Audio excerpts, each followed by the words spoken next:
se retrouve dans mon atelier. Pour faire des macarons, il vous faudra 80 g de sucre, 100 g de poudre d'amande, 2 œufs, 100 g de sucre glace et du colorant alimentaire. Par séparer le blanc du jaune. Nous ne nous servirons que du blanc. Mélange ensuite la poudre d'amande au sucre.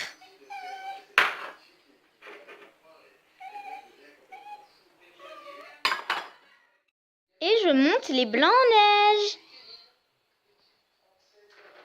En ajoutant le sucre glace progressivement. Dès que votre meringue est prête, vous pouvez vérifier avec le bec d'oiseau. Il faut que la pâte forme une pointe. Pour ensuite ce mélange à la poudre d'amande et au sucre. Et je les mélange peu à peu.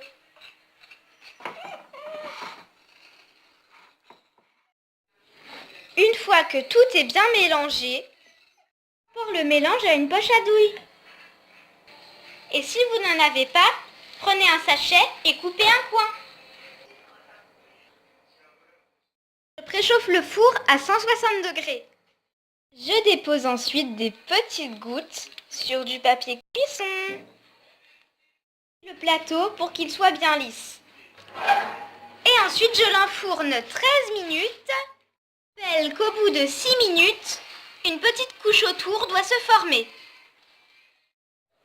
Maintenant, on passe à la ganache.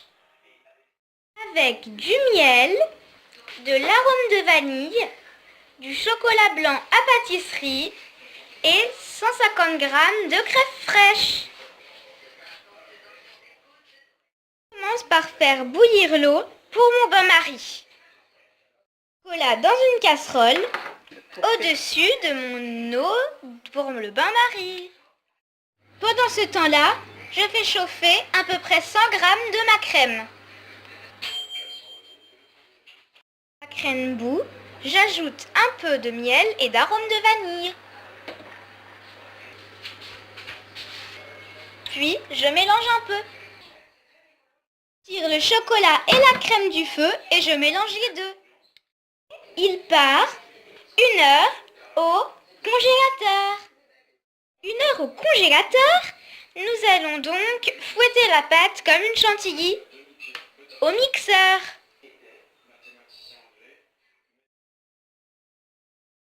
La pâte obtient une consistance proche à celle de la chantilly. Elle est prête. Je prends ma pochette à douille ou mon sachet. Mais cette fois, j'y verse ma ganache. Je l'applique sur l'intérieur de mes macarons. Je ferme ensuite mes macarons. Cette vidéo touche déjà à sa fin, mais ne vous inquiétez pas. En vous abonnant à la chaîne, vous pourrez retrouver plein d'autres recettes délicieuses et gourmandes. Salut et à bientôt dans mon atelier!